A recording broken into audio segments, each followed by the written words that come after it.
So hi everybody and welcome to episode 22 of Level Up. 60 minutes of Q&A where your questions and votes drive the show. Wherever you're watching, click on the link in the chat and go over to Slido. And that is really where you can vote up the questions that you would like answered the most and of course add your own. Today, we're going to be talking all about online teaching and in particular, getting collaboration into those virtual classrooms that we're running. You know, how to go about that, what tools to consider using. How do you actually get this to work in real life? So let's jump straight in and meet our panel. Our first two guests are brand new to the panel this week. I'm going to begin with Elizabeth Marshall. She is a change management expert working in the Australian financial services sector. Highly regulated environment, of course, but one in which she applies the principles of change and project management to support a complex stakeholder network. So welcome, Elizabeth. Great to have you on the show. Thank you very much. Very happy to be here. Okay, a little bit about brilliant. myself And, is change. Yes, please. A little bit about myself is the change management. It would be the forte, but working in complex programs of work and certainly with the mixed face-to-face and virtual environments of teaching. I'm really excited about this session and looking forward to the questions. Okay, excellent. Thank you very much indeed. Also new today is Jaap van der Deijl, who is a project manager and consultant since the mid-1980s. He's been working across Europe, South Africa, Russia, and has even made it over to the Caribbean.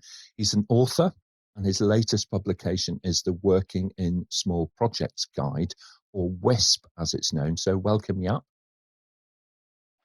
Thank you, Nick. Nice to be here. It's great to be in this panel and looking forward to the questions we have to answer. I have over 35 years experience, but I'm still eager to learn and I'm still learning every day, I think. And I hope to do it today. Absolutely. Too. Thank you.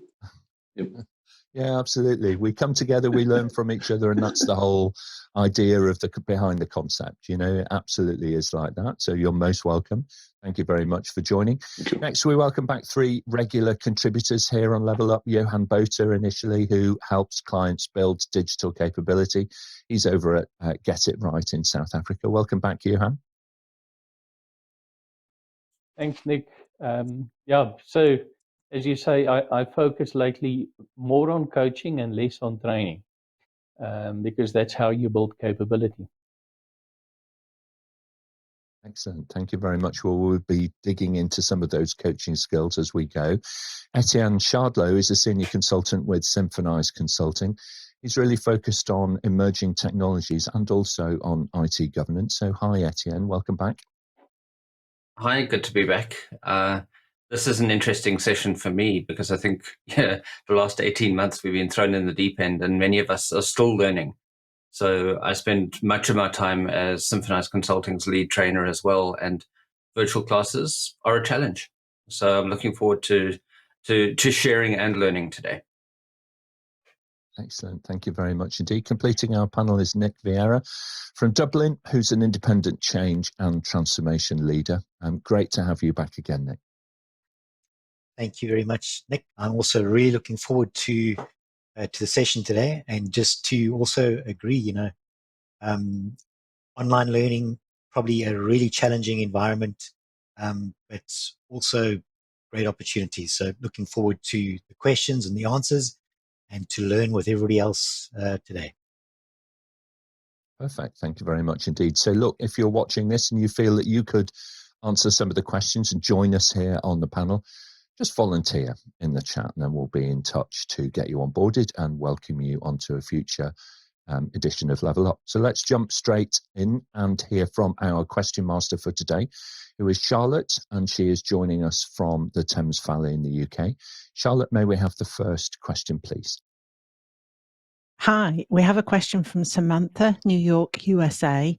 Is pure e-learning as effective as blended learning from a learner's point of view?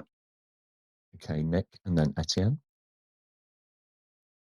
So my answer to this would be, in some cases, depending on your audience, but if I have the option, I would always go for a blended learning environment, simply because it allows the interaction between people and it enables you then to have the theory as such, but also the learning that you get engaging with other people. Okay, thank you, Etienne, and then Johann. Yeah, the answer from my side is it depends. People have different learning styles.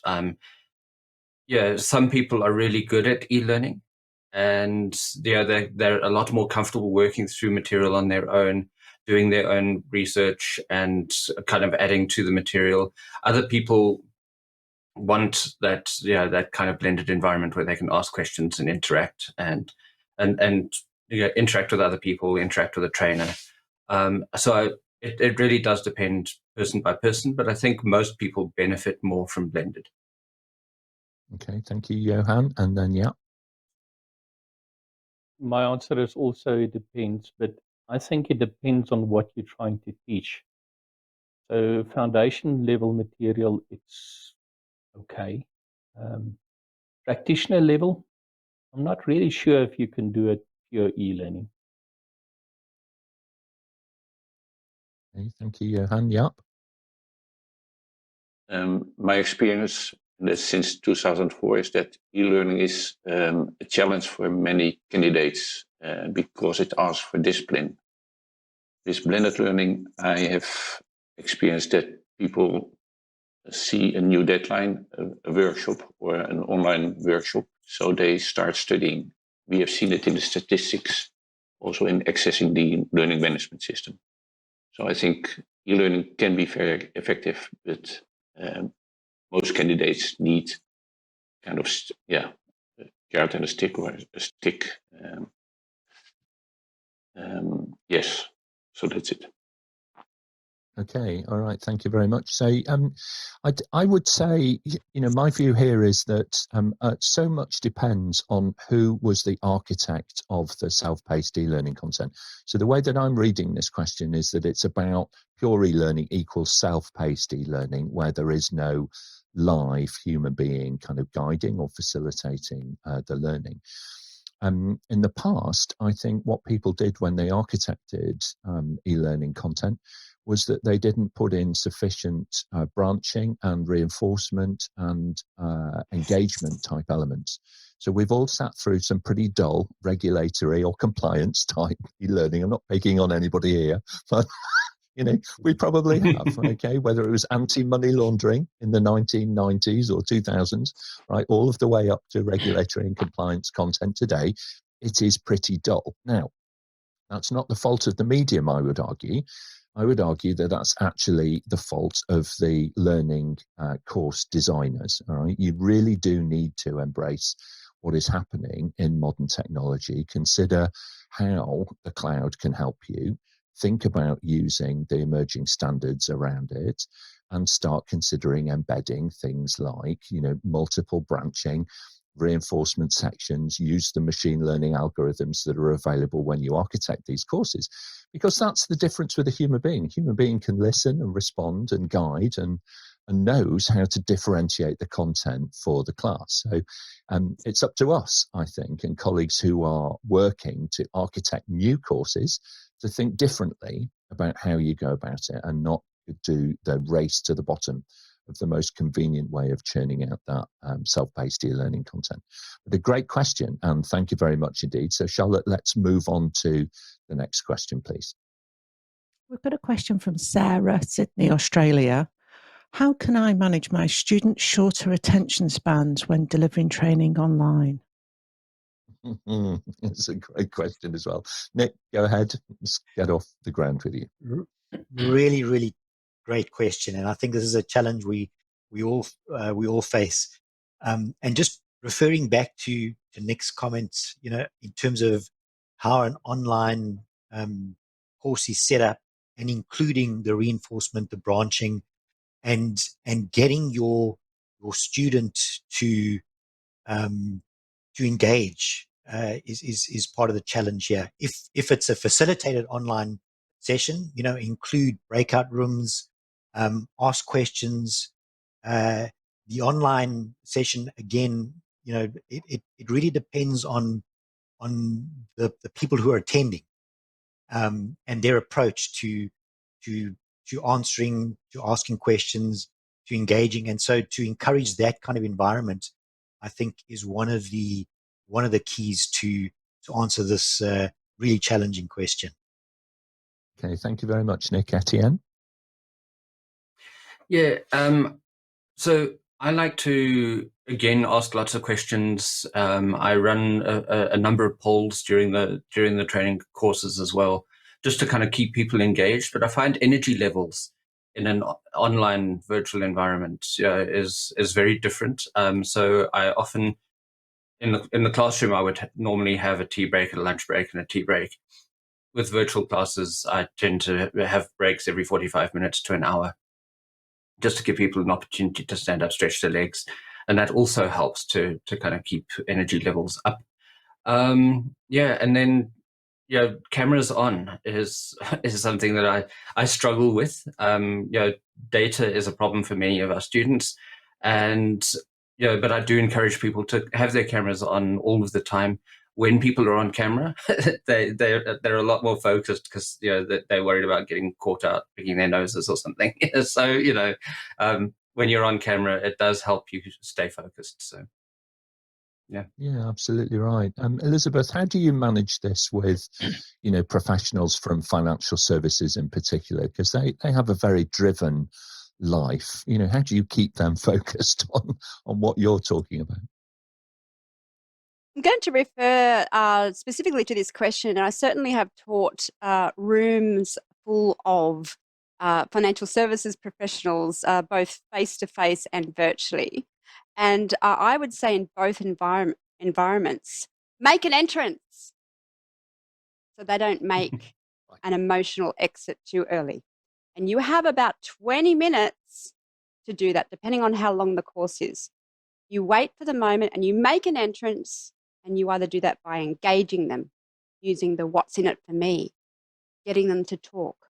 I used to ask people to tell me a little story about their personal learning journey or something even remotely related to the content.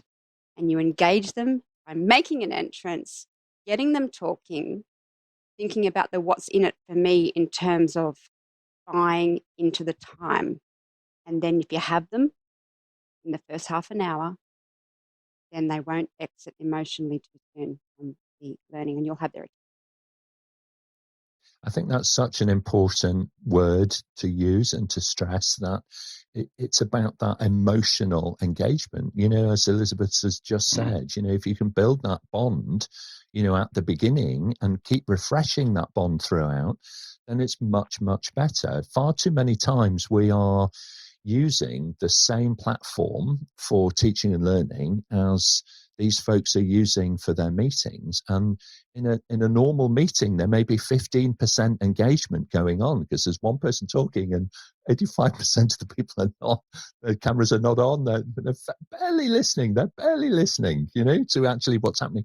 So get right in there, and join in. I mean, panelists, from your perspective, do you use, icebreakers at the beginning? Do you engage with each learner individually at the beginning of your courses? Hands up, please.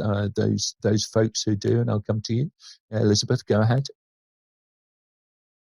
Certainly do. Whether, again, if it's face-to-face or virtual, you certainly, for a short amount of time, you can, keep it sort of off textbook or off course. Anything you can do to, get them talking and get them, energized. And that may not be the emotional investment then, but that's the energy levels rising.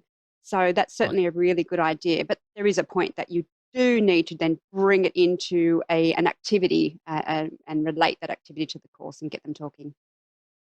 Yeah, absolutely. How do you go about this, Johann? How do you get that emotional bonding, whether you're coaching or teaching a larger group? Yeah, Nick, for me, people invest if they feel that the person on the other side of the camera is also invested. And the best way to do that is to listen. So getting an opportunity for somebody to share something that is important to them, the reason maybe why they're doing the course, or a problem that they're having, or And you can also then weave sort of a narrative the rest of the course. And the moment somebody actually picks that up, and say, oh, but that's actually about my problem. It makes a hell of a difference. Right, excellent. Last thoughts on this one, Nick, before we move on? So one of the tricks that I use is to ask people how to pronounce their name. I often work with a very diverse group of people and internationally, and I struggle to pronounce their names. And so depending on how large the group is, and you don't have to just do it straight up front. You can do this throughout the day, to connect with people, say, how do I pronounce your name? Because it's valuable for me to pronounce your name correctly. And that way just immediately engages them and shows I'm interested in you, first and foremost, and then we can take it from there. Excellent. Some great advice. Thank you very much indeed, panel. And what a wonderful question. I'm enjoying this already. So let's move on, Charlotte, if we may, and we'll take the next question, please. Got a question from Paul in New Zealand. Do I need to use a third-party app to keep my student engaged through live virtual course? Or are there low-tech ways to keep everybody interested and learning? Okay, so this kind of touches on the collaborative elements, really, doesn't it? So first of all, I would say that, old school works really effectively in virtual or in face-to-face. So you've got a whole range of different, techniques to be able to use. As you've seen already, we've started to use open questions. We've used directed questions. That's keeping everybody kind of listening and thinking and, who's he going to come to next and this kind of stuff. Panelists, what are your thoughts on this? What advice would you give? Go ahead, Nick. So I think absolutely, a combination of both, but we're using a prime example of a really easy third-party app here with Slido. It's set up, it's free. You can have people ask questions, you can run polls. And so, absolutely a combination of the two. There are apps out there that allow you to electronically engage with people and absolutely use them. Yeah. What are your thoughts? Yes, we use two applications. One is which are for free, one is Kahoot, and the other is Mural. The last one is an interactive whiteboard, which you can use for brainstorming and other stuff. So it is, but you can also use and share PowerPoint if you want to, or other applications. You need, I need some applications, So I can't do it just with my face and my voice. So, normally I need a whiteboard when I'm in the classroom. So there's a lot available. Whiteboards are super, super useful products, aren't they? They really, really are. Elizabeth? I couldn't agree with the panelists who have spoken already on this more.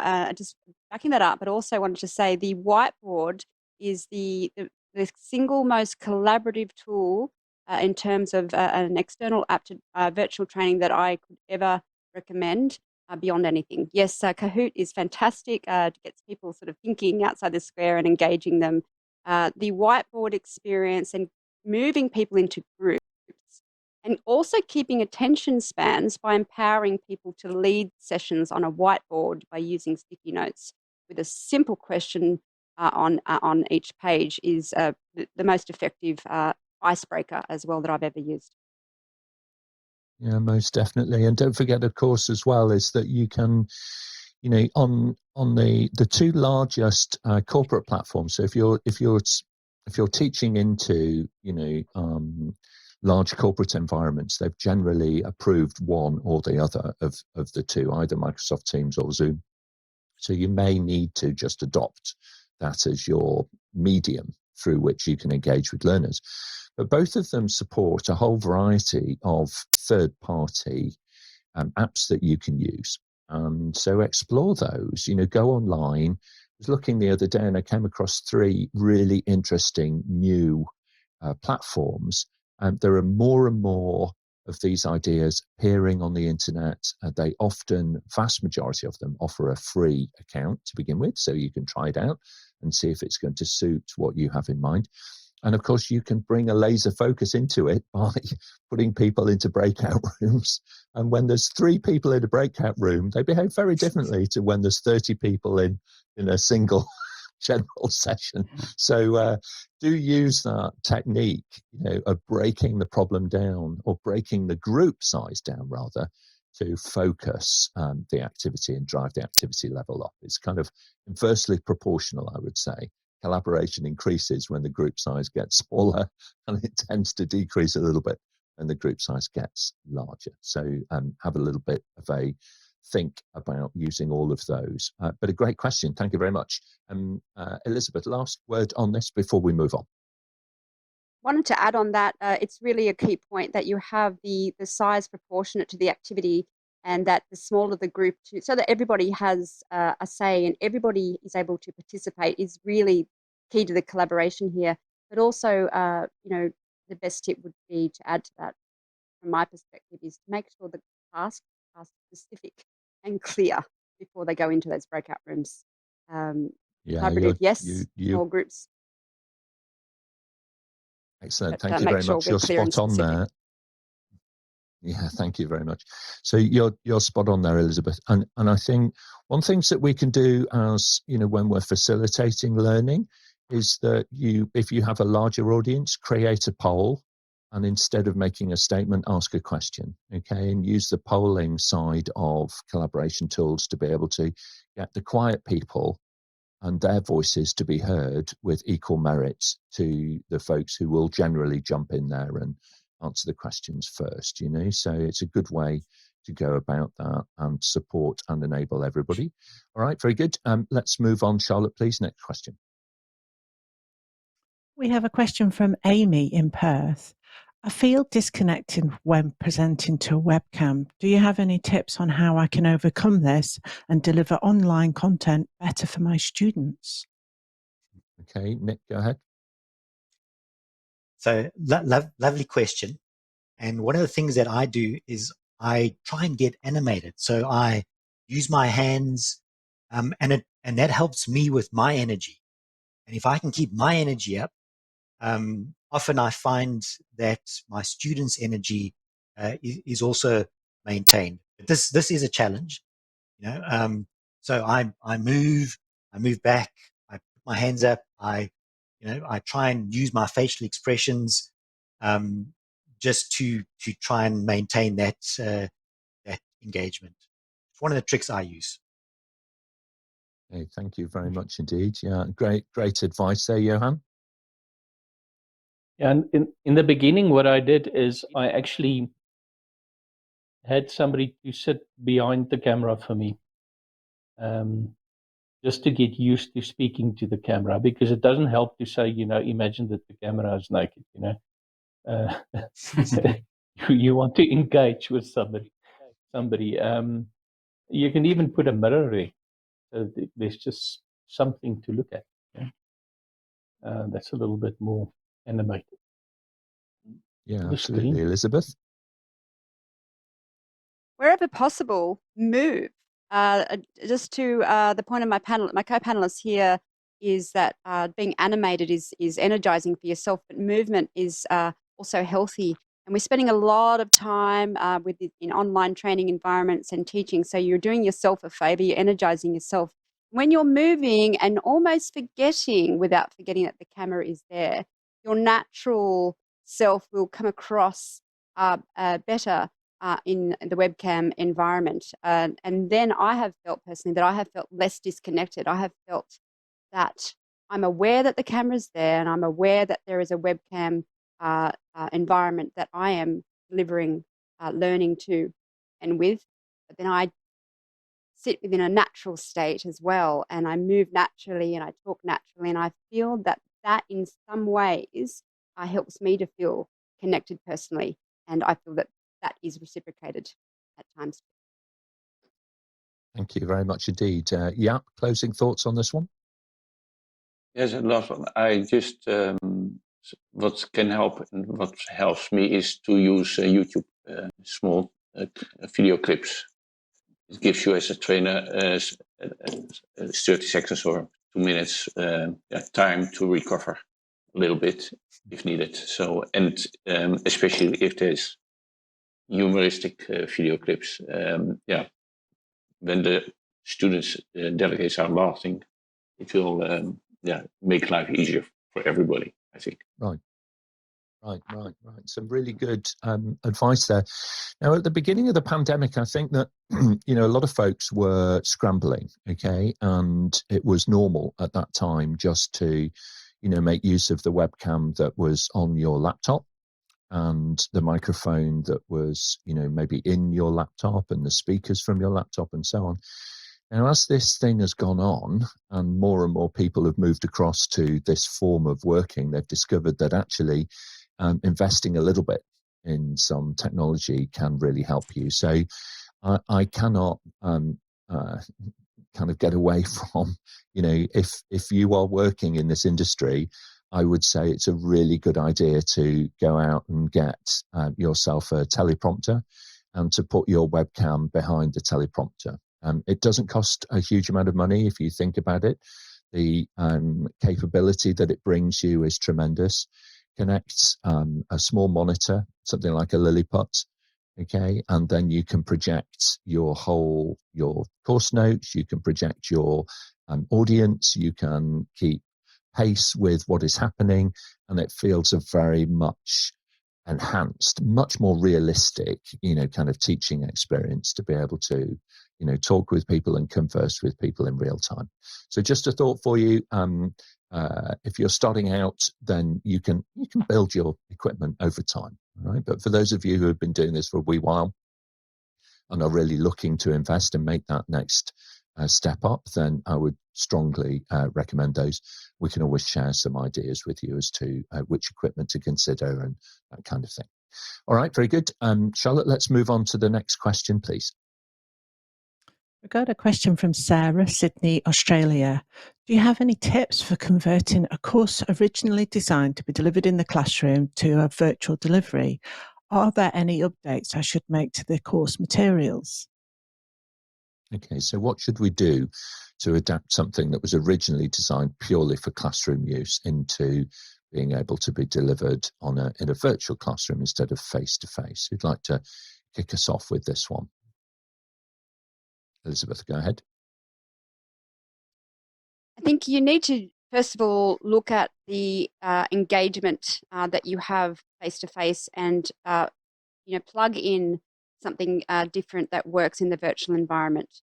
Your general way that you would, change that course would be, first of all, any opening activities would need to be redesigned using polls to, break icebreakers, but also using, the breakout rooms where normally in a course that wasn't delivered online, you would, break people into smaller groups to run an activity and be a little bit self-sufficient, but you'd be walking around there. So I think you need to think about the way that you run that activity, but also the length of time.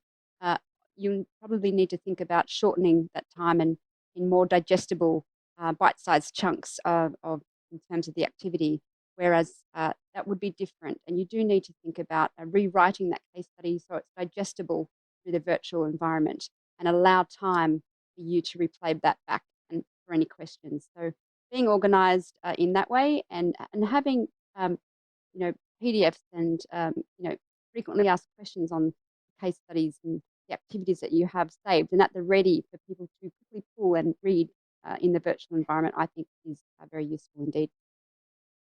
Okay, Jaap, and then Nick. Yes, I fully agree with this. You need to redesign your course material, make it shorter, smaller chunks so that students can absorb it. I use more pre-course reading for the students. And the other thing is the exercises you use need to be redesigned. And you can't, you need a different format. And for that, I, for instance, use Mural and the breakout rooms, of course. But redesign is needed to make it interesting. Thanks, So Jaap. Nick, I go want ahead.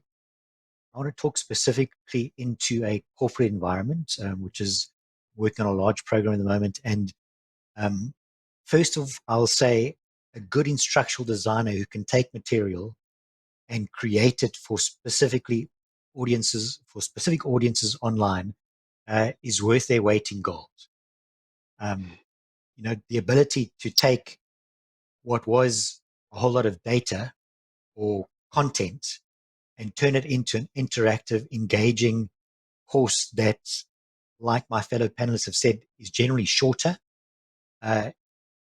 is more to the point, because an online course, an effective online course, forces you to be very specific in terms of what you want the person to learn on that particular slide. What's the one message you want to come through?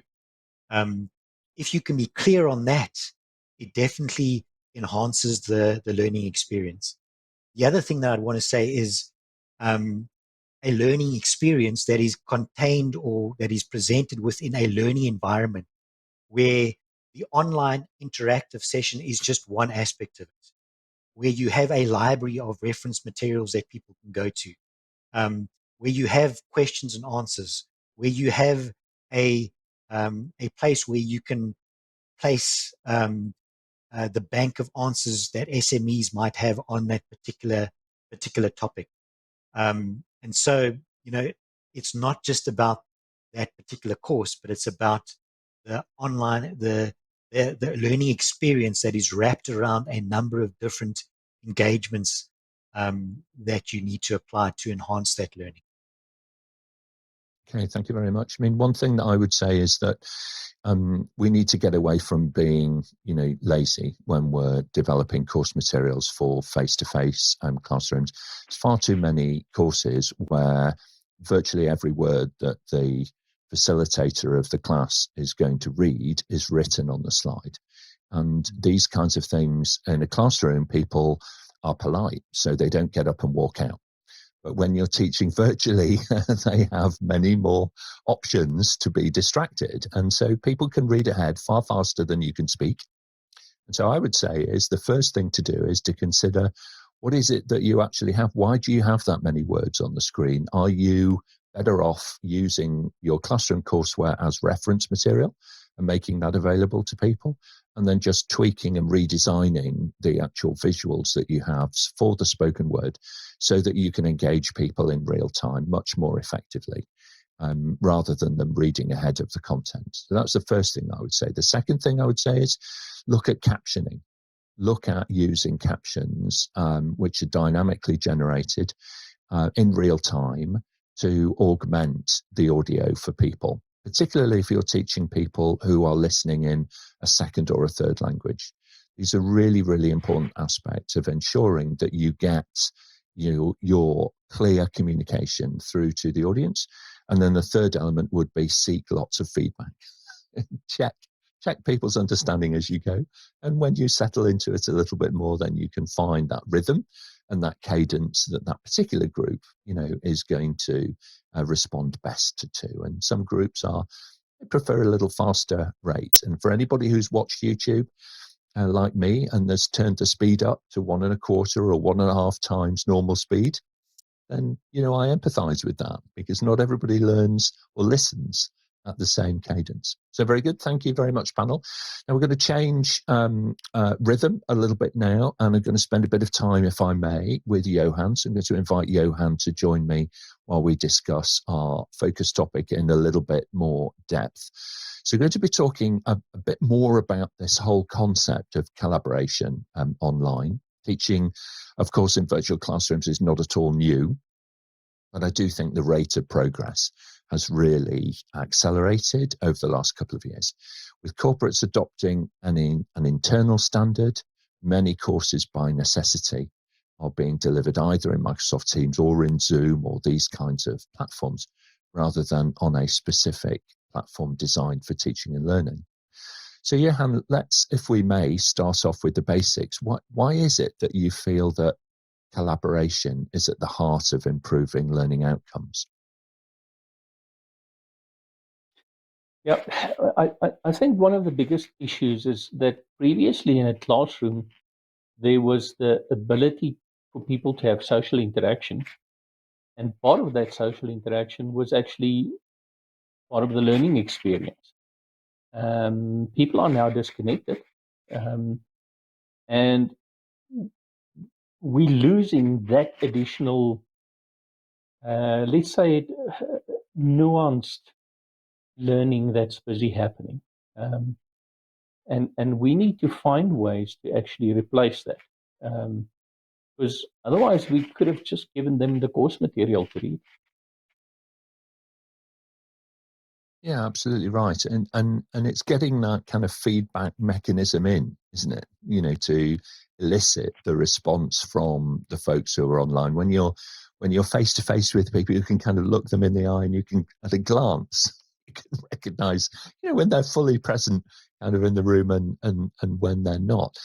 Was there a particular moment, if you like, in your career that really convinced you of the need to think a bit differently about, you know, how we teach day to day? Yeah, I think about 4 years ago, we've in principle decided that, you know, we want to get away from public courses, and try to provide a better context for learning. So we had a very long name for it. We called it team-based workplace learning. Okay. But in essence, the idea is that, you know, people work together, they apply what they've learned together. And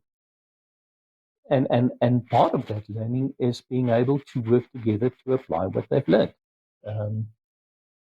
So that was for me a sort of a turning point, because all of a sudden we were able to, for the first time, I was able to measure the value of training. We always had sort of soft metrics saying, but it will make your people better, and they'll get better services, and they'll learn the techniques. But how much better did it make the environment, the service that they provide, the product that they provide, the engagement that they have with their customers? And we weren't able to measure that. So yeah, that was really a turning point for me. And I still do public training from time to time, but my preference is rather to be, I suppose, a coach than a trainer. Right. No, that makes complete sense to me. So, what would you say in this sort of coaching and facilitator role? How would you construct? What would be your ultimate collaborative learning environment? How would you construct that? Describe that to me. I don't know if I'll be able to construct it, but the technology exists to do that in the form of augmented and virtual reality. I've got a close friend who operates in that environment, and the things that they do in learning environments with augmented reality and virtual reality is just absolutely amazing. Superimposing learning context on something that a student is looking at, for instance, and guiding the student into take the right steps, for instance. And this issue of disengaging in a virtual training environment, if you were in the metaverse, you would be present. And this is not a punt for Facebook, by the way. I would rather have the metaverse open. Yeah. No, I absolutely agree with that. I want to come back to the metaverse, if I may, in a few moments. But I mean, this is really not new at all. And you know, there was some fantastic early work that was done 15 years ago or so. Volvo Trucks did some amazing work using virtual reality to teach field engineers who were going out to situations where one of their trucks was broken down, and they were trying to make sure that they were able to fix as many faults as possible, kind of at the roadside or at the truck stop, or at their dealer network, because when a truck is stranded, there's an awful lot of money involved. There's an awful lot of money involved.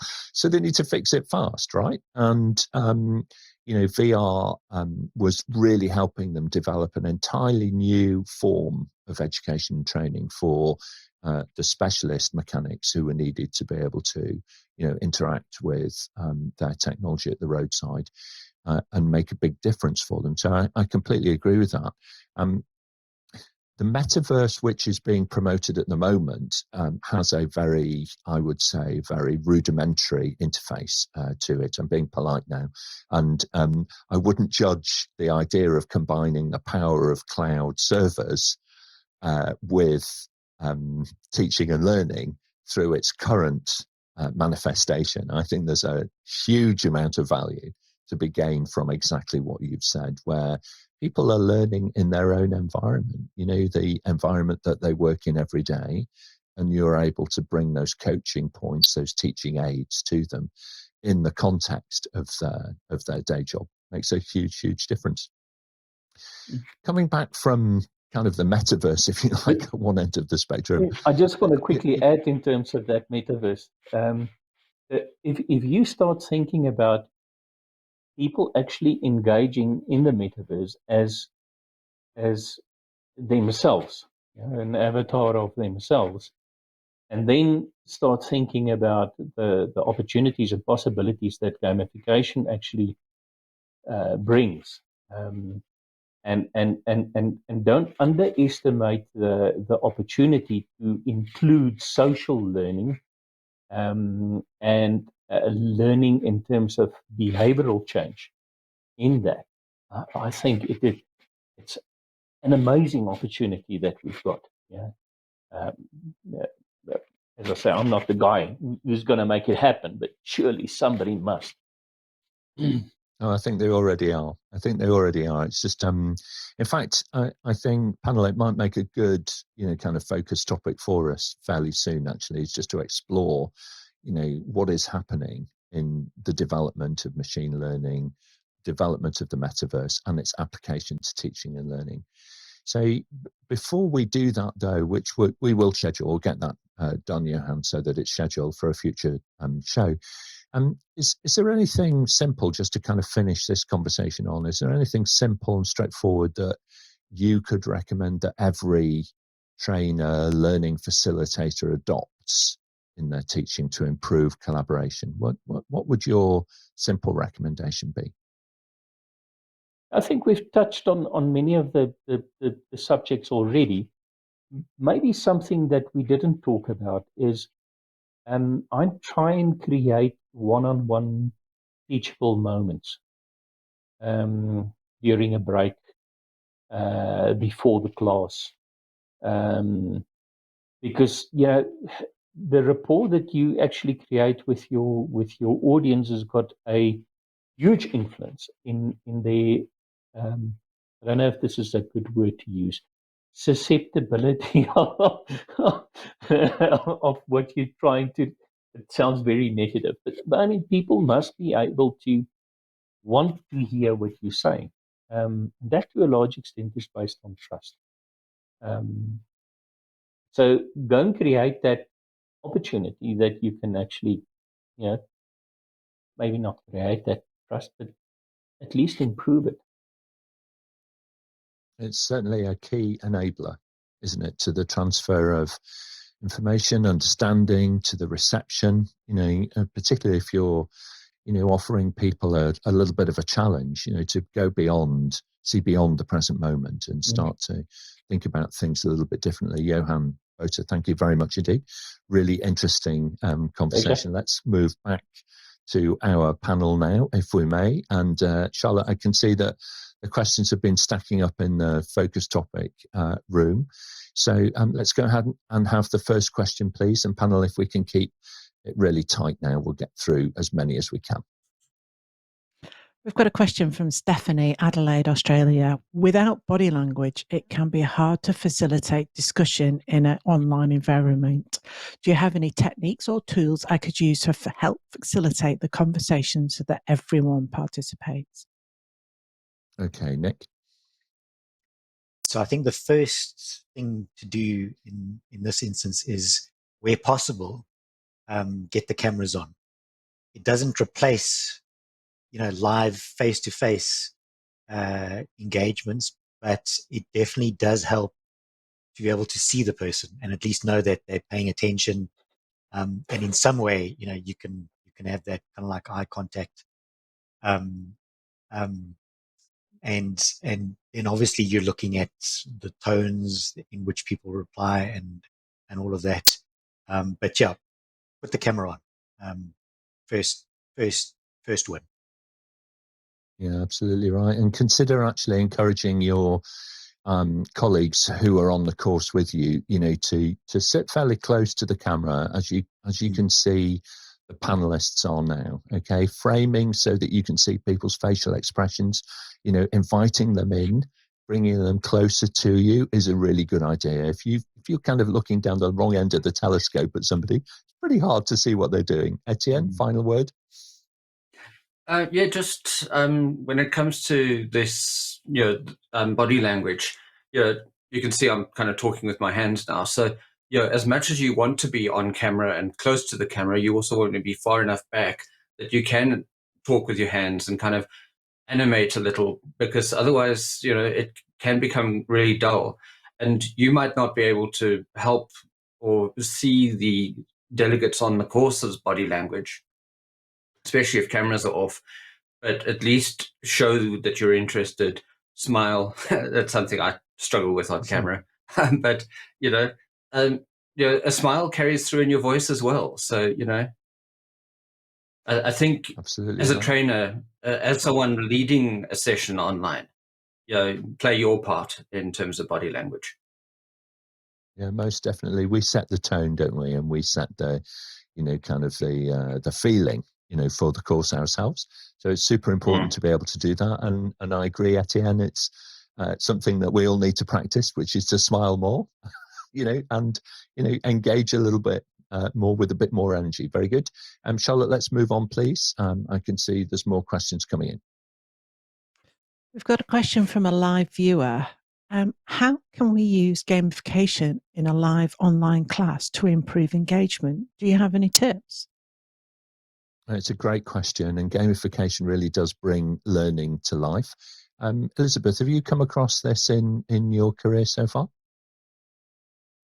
Yes, I have. Gamification in certainly in the corporate sector is sometimes used by building something called a product box, or building a prototype where we actually make fun or make game of something that we're doing. To actually do that in an online live classroom, from having done this face to face, is a unique experience, and I recommend you still can do it. You just need to be highly visual with your screens. Bring it to life with rich words, and use storytelling to bring it to life.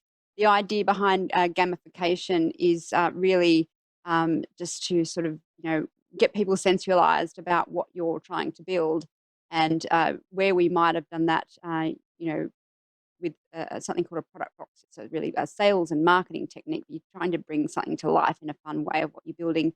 You can do that with screens. You can run an activity and break people into classrooms and get them to build something. But you need to have really rich, fun language, bright, bold slides, and bring it to life yourself as the trainer.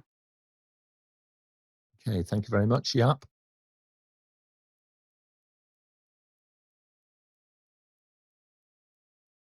Sorry, Jaap, we can't hear you. Okay, so we'll come back to Jaap in a moment. We'll try just one more time. Go ahead, Jaap. Okay. Yeah, we train a lot of students at the moment, and the challenge with students is to motivate them. So we lose gamification. So we give them, we split the students in groups, give them the same exercise, and the best solutions will win. And it is really nice to see how they work and how they invent and how they learn as a group. Yes. So gamification works for students. Absolutely. Thank you very much, panel. Let's press on. We do need to pick up the pace if we're going to get through the questions. So short answers now, please. Charlotte, go ahead. Question from Paul in New Zealand. In your experience, is there an optimal class size for collaborative learning? Can class sizes be too small or too big, or do you just need to use different techniques? Etienne and then Johann. From my personal experience, I like a class size of around 8 students. 8 people in a room in a virtual room works nicely. You can break it into 2 breakaway sessions when you need to, and 4 people in a breakaway works nicely as well. Smaller than that is sometimes more difficult, and larger than that can be a challenge too. So for me personally, 8 is a kind of nice number. Okay, thank you very much, Johann, and then Nick. 4 to 8. Thank you very much, Nick. It definitely depends on what you're trying to do. I'm currently running sessions where we have 300-400 people in an education session, and we have to use different techniques there. It is possible. It might not be optimal, but that's the reality of the environment that we work in. You're going to have some small times, you're going to have some large ones. We need to adapt. Yeah, I completely agree with that. A lot of it is to do as well, not just the content, but also the learning culture. So you can cope with larger audiences with certain learning cultures. That's for sure. Charlotte, next question, please. We've got a question from Lizzy, one of our panelists. What is the best collaboration technique for engagement and change and project management training? Okay, well, so what do we think, panel? This is a good kind of question to sort of round off on, really. What are your favourite or best? Best can mean different things to different people. Johann, go ahead. Okay, so since I'm an agile person, it must be some form of a Kanban board, so Trello or something like that. I love sticky notes. I've always got it on my desk. So virtually, we can do the same. All right, excellent. Jaap. I will come to you, Lizzy, in a minute, but let's go to Jaap first. Yes, I agree with Johan. I also use a Kanban board. There's one behind me. The sticky notes, students like it, even to decorate their helmet. But make it interactive, yes. And again, Mural is a nice tool which you can use for students for free, for instance. So, yeah. Excellent. Thank you very much. Lizzy, you asked the question. So what are your thoughts? Is there a best technique that you've come across? Well, I didn't want to bring my bias to the room. I thought I'd throw the question out there. Based on my experience, everything that I've heard is I agree with. And Jira, when it's used in an advanced way in a collaborative environment, is useful, as well as it has the Kanban within it. In terms of this question, if you're applying this to the teaching environment and you're thinking about a collaboration technique for students for engagement on change and project management, I found that role playing in terms of assigning the different roles in the agile sense, so we give everybody in the room a hat to wear. So you're simulating an environment in the change and project space, and then you run an activity where one is the BA, one is the project manager, and one is the business owner and an executive, and so forth. And that is a collaborative technique, within a virtual platform. But certainly the collaboration tools such as Kanban, I couldn't agree more. Excellent. Thank you very much indeed. No, that's really, really good. So thank you very much, panel. We've got time for one last question, Charlotte, before we wrap up. Got a question from Charles, Dublin, Ireland. I've been asked to run a blended training session where some students will be physically in the room and some will be remote. Do you have any advice on how to manage this environment? Yeah, absolutely. So the first thing that I would do is to use a multi-camera setup. Okay. Blended learning is going to be with us now for a long time. Okay. So multi-camera setup is really important for you to be able to cope with this, because you do need the open view to be able to get that feeling of the classroom and place the remote students into the classroom, you need a projector so that the students in the classroom can see their people who are remote and vice versa kind of thing. So you need a minimum of 2 cameras, all right, to do this really well. You need to be able to project the students who are remote within the room, and you need to think super carefully about how you manage your audio and how you facilitate the learning. It can be done, and it can be done brilliantly, or it can be really awful. So step up and think creatively about how you do it. Johann, last comment on this. So just bear in mind that the guys sitting remotely already feel excluded. So you must, as the facilitator, go out of your way to make them part of the group. Absolutely right. Thank you very much indeed. So look, panel, great job today. Apologies for those of you who have been submitting questions online. I know that we've not got to everybody's question today, okay? But we will roll your questions over and we'll ask them to a panel in another episode. So what we're going to do now is just going to walk around the panel then and ask you for your final thoughts for today. So Johann, we'll begin with you and then we'll go to Elizabeth next. Johann, go ahead.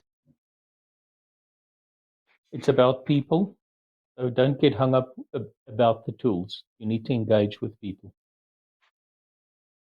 Thank you very much, Elizabeth, and then Nick. Collaboration tools are fantastic. I agree that it is about the people. Ensure, though, that people know how to use those tools, or they will feel excluded and not feeling like they want to collaborate if they don't feel like they're skilled to use them. Really important. Thank you, Nick. And then Etienne. Couldn't agree more with both Johann and Elizabeth. It's about the people, sure that people can use it. This is going to be with us for a long time, and so we need to do this and get as equipped as we can to do it well. Etienne, and then Jaap. Yeah, again, people. We're helping people to learn, and we've got to make them feel a part of the virtual environment that we're training in.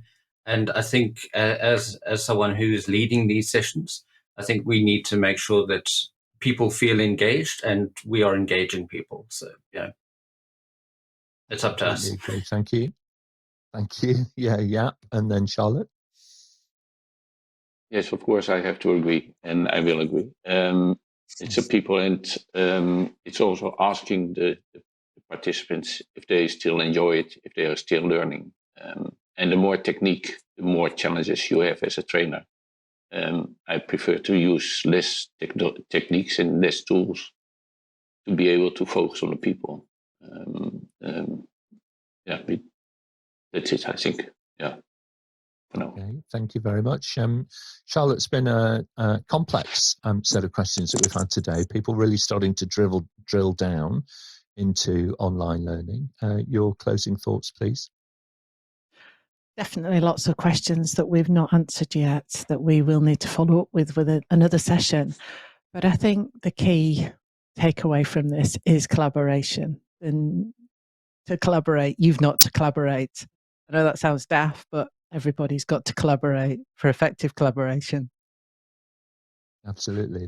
The key is participation. When you were invited to join in, and you get so much more out of the teaching side and so much more out of the learning. Well, great job, panel. Thank you very much indeed. Let's move on now a little bit and look ahead about what's happening next in Level Up. So coming up later today at 1300 GMT, 2 p.m. in Europe and 8 a.m. Eastern Standard Time, we return to project and change management with a focus in particular on the role of the program manager. Their responsibility really is to deliver at pace and scale a whole group of projects and BAU that deliver benefits to their organisation. So that's what we'll be doing then. Next Monday at this time, we're going to be looking at the world of cyber with a focus on avoiding becoming a victim of scams and seeing how best to equip ourselves to avoid all of that. Later on in the same day, next Monday, at the 15th, I think it is, of November, at 1 p.m. GMT, we will pick up the world of public-private partnerships. And this time we're going to be looking at the CP3P qualification suite in some detail. How do you go about studying for those certifications? What's involved in achieving the ultimate level and getting up to the CP3P professional, which is an award which is made to the select few who are able to complete all three elements. So very good. Thank you very much indeed. I will look forward to meeting you on the next show. In the meantime, level up your career with APMG by subscribing to the show, and we'll send you a personal summary of what's coming up and also how you can join us on the panel. Thanks very much indeed. Bye-bye now.